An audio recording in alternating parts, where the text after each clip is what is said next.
background risk factors which will compromise or suppress the immunity of the patient. Patient will not develop invasive disease or severe disease. So it's basically a severe dreaded disease, but to have that disease, patient should have some background immunocompromised condition. So what are those risk factors? Chronic background comorbidities like COPD, CKD, CLD, chronic lung diseases, all these background diseases will increase the risk of mucormycosis. Diabetes mellitus is one of the common risk factor which will compromise the immunity of the patient and increase the incidence or risk of invasive mucormycosis. So the most common risk factor that we encounter in our practice is diabetes mellitus and malignancy, especially bone marrow malignancies during active phase and also during post-transplant phase. And few drugs. Patients whoever on long-term high-end antibiotics, who are having chronic infections requiring frequent antibiotics, even such patients also will have increased risk of invasive mucormycosis. And patients who required voriconazole prophylaxis, especially in post-transplant patients or patients who are on chemotherapy or radiotherapy, in whom the voriconazole prophylaxis will be there. So in such patients, voriconazole prophylaxis itself will increase the incidence of mucormycosis. And outbreaks in a hospital setting can happen because of contaminated ventilator tubings, humidifiers and flow meters. So during COVID, this is also one of the factor which contributed for the surge of the cases. Contaminated tubings, improper sterilization because of oversurge of the cases, and there are few speculations about the sterility process of industrial oxygen also. So this mucormycosis belongs to family Zygomycetes and order Mucorales. Under this order, around 11 genera, 27 species can cause the disease. Among 27 species, the common species are Rhizopus, Mucor and Lichthevia. It can invade any part of the body. The common spectrum or common types of diseases are rhino orbital cerebral mucormycosis. This is the one we have seen during COVID time. A patient will be having some sinusitis followed by invasive cerebral infection. Pulmonary, there will be diffuse nodules will be there, skin and soft tissue infection, even GI involvement will be there, and disseminated infection will be there. Especially when it comes to pulmonary, not only mucormycosis, even other fungi, especially aspergillus, can cause invasive pulmonary infection. So empirically, to differentiate pulmonary from mucormycosis, there are few factors we need to look at. One is, if patient sputum or bronchoalveolar lavage is negative for galactomannan or 1,3-beta-D-glucanacid, in such scenario, we can exclude aspergillosis. And few classical clinical signs, like if patient is having cavity with the ball, it may be aspergillosis. If patient is having halo sign or reverse halo sign, high possibility of having mucormycosis. Number of pulmonary nodules more than 10, high chance of having mucormycosis. If patient is already on voriconazole prophylaxis or voriconazole treatment, less likely to have aspergillus and high likely to have mucormycosis. So these are the few clinical few points in the history and few observations in the clinical course with the help of which we can differentiate both aspergillus and mucormycosis infections. Coming to pathophysiology, this organism mainly affects the immune system. It will evade the immune system. So it will escape the protective or phagocytic function of the immune system and will disturb the function of immune system. It will not allow the immune system to function in a way that it should function. So it's called immune dysregulation. So with the help of these two factors, it can cause angioinvasion, and because of angioinvasion, there can be thrombosis or aneurysm. leads to infarct or bleed. We have seen few cases, especially in during COVID time, with the patient is having started with sinusitis followed by intracerebral invasion and aneurysms, especially posterior circulation or circle of Willis aneurysms. And few patients have presented to us even with subarachnoid hemorrhage. Such patients we had to do coiling and decompressive craniotomy along with our antifungal therapy. So, what are the challenges while diagnosing mucormycosis? The biggest challenge is to get a proper microbiological evidence. If it is Candida or Aspergillus, we have some antigen based or molecular based techniques, especially beta D glucan or galactomannan SCM. But for mucormycosis, there is no such provision. Even PCR availability is also a bit less. Those PCR based tests are not widely available compared to other fungal organisms. So we need to rely upon cultures and histopathological examination, mainly histopathological biopsy and followed by cultures. Cultures most of the times it's sterile, even if it is positive, it may take some time. But some fungi can grow within 24 hours. If it is CNS involvement, in 90 to 95% of the cases, CSF doesn't show any hyphae. In spite of all these challenges, we should be able to diagnose the disease and should start immediate intervention, because post doesn't give any time. Even 24 hours delay in initiation of appropriate antifungal therapy increase the mortality by more than 10%. So our diagnostic process mainly depends upon our clinical history and high threshold or high level of clinical suspicion, completely radiological diagnosis and biopsy and cultures. Radiological means we have to do CT chest if pulmonary mucor is expected, and MRI brain with contrast to rule out any intravascular extension of the disease and to rule out thrombosis or aneurysm, and proper imaging of sinuses. So there are few signs on the CT chest. This is GGO followed surrounded by a consolidation. It's called a halo sign. Here, if consolidation surrounded by the GGO means that's called reverse halo sign. Few cases can present with invasive mucormycosis with the PT.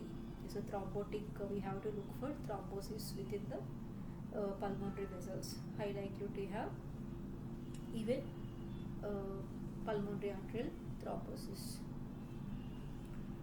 It's another finding, peripheral cavity like lesion in the lung.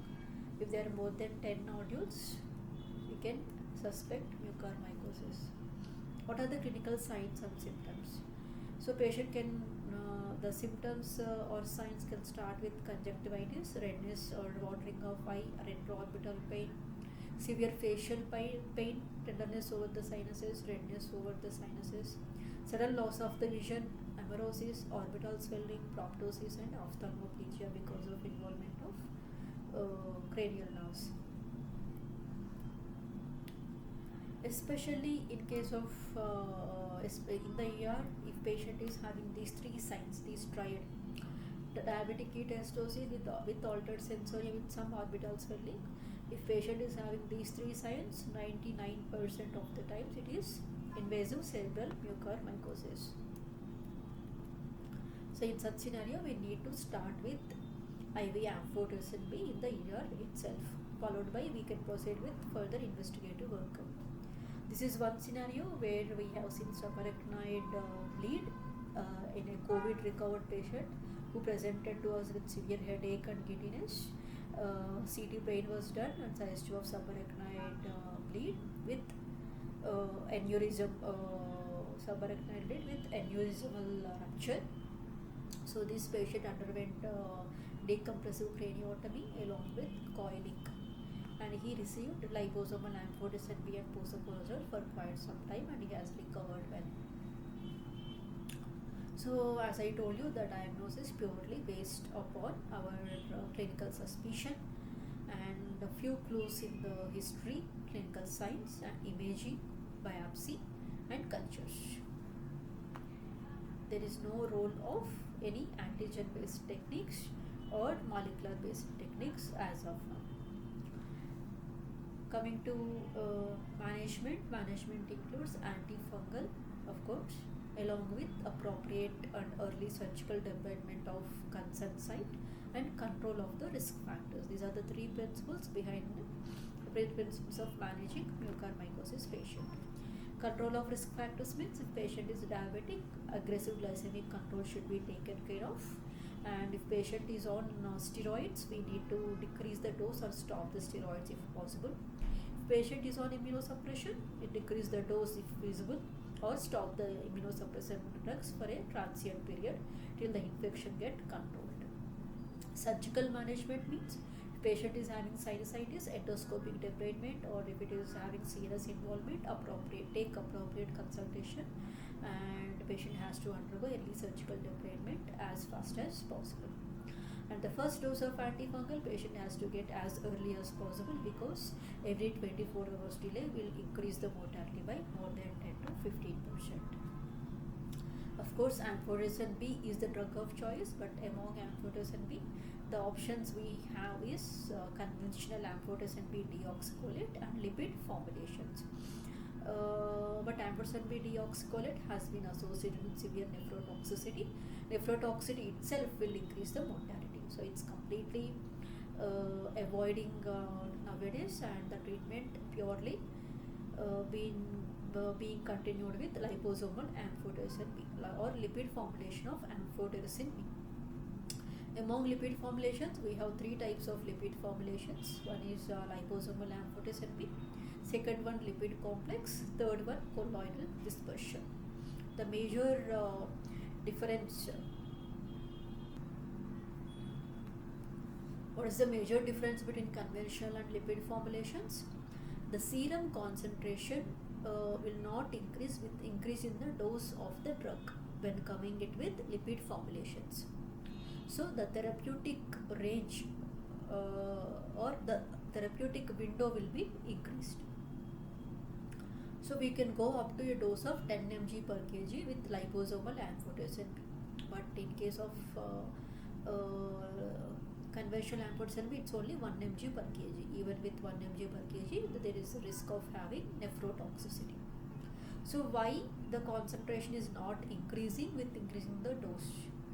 Because the moment we give lipid formulations or lipid encapsulated amphotericin B, the most of the drug will be taken by liver, spleen, lung and reticuloendothelial system. The serum concentration will be slowly increased from release of the drug from these organs. So it's because of reticuloendothelial system uptake and uptake of drug by other organs.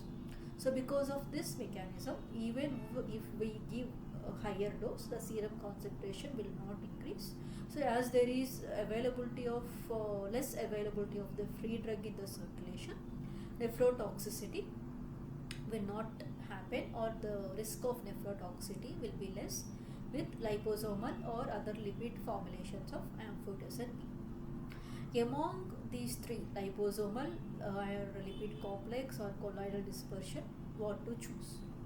Among these three, we need to choose liposomal amphotericin B.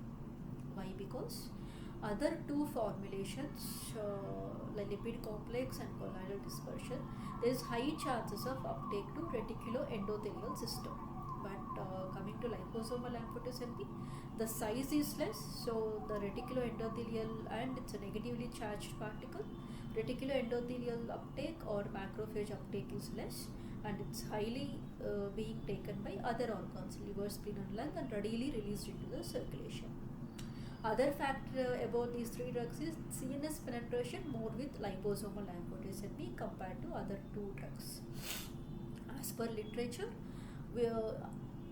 other than CNS, other infections like lung, only sinuses, or skin and soft tissue infection, in such scenario, both liposomal and lipid complex can be used. But when it comes to central nervous system involvement, Liposomal amphotericin B is preferred over amphotericin B lipid complex because of its high penetration into the CSF. Colloid dispersion should be completely avoided in any kind of the infection because enough literature is not available to prove its efficacy. Coming to doses, liposomal amphotericin B we can give up to 10 mg per kg, especially when there is CNS involvement, or 5 to 10 mg per kg. We can start with 5 mg per kg, or if it is CNS central nervous system involvement, we have to start with 10 mg per kg. We can do drug concentration monitoring also.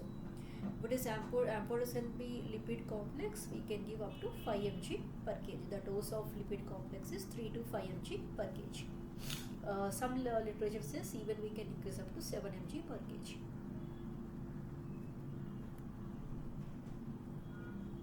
So liposomal amphotericin B preferred over lipid complex, and we should avoid giving colloidal dispersion or conventional amphotericin B. The dose is 5 to 10 mg per kg. Duration as per patient's recovery. We have to do repeat imaging or repeat cultures wherever it is feasible. And before stopping the therapy also, we have to assure that the cultures are sterile and imaging has been cleared. The duration of therapy ranges from 6 to 8 weeks to 6 months. What are the second line drugs or salvage drugs? Posaconazole and isavuconazole. Posaconazole 300 mg BD per day followed by OD. First day 300 mg followed by OD. Isavuconazole 200 mg TID for 2 days followed by OD. No need of modification, dose modification in case of AKI or but if there is any liver dysfunction, you should avoid giving azoles. Oral preparations are preferred over IV preparations, especially when it comes to posaconazole, because IV posaconazole consists of cyclodextrins, which can increase the incidence of nephrotoxicity. Should always remember that these two drugs are only we have to use as a second line drug or salvage drugs whenever the first line drug is not available, or first line drug when patient is not able to tolerate, or when patient requires long term treatment. For example, it's more than 3 months, 4 months, we can combine first line drug with second line drug. As far as possible, avoid monotherapy with second line drug. Echinocandins may be in combination with liposomal amphotericin B. There are few reports saying liposomal amphotericin B with caspofungin, some increase in the some synergetic effect and increase in the efficacy of the liposomal amphotericin B. Other interesting finding is inverse dose relationship. Lesser the dose of echinocandins, more is the effect. There is no role of fluconazole, voriconazole and flucytosine. As of now, there is no role of desferrioxamine or hyperbaric oxygen like adjuvant therapies.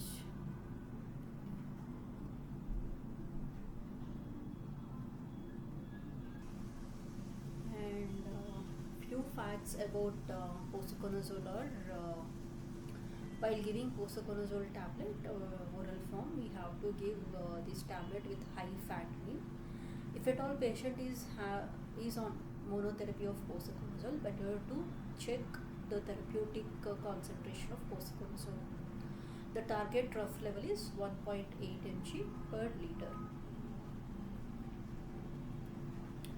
So basical mucormycosis is a very rare, life-threatening invasive infection. It can cause wide range of spectrum of involvement, from sinuses to orbits to CNS, pulmonary, GI tract, skin and soft tissue infections.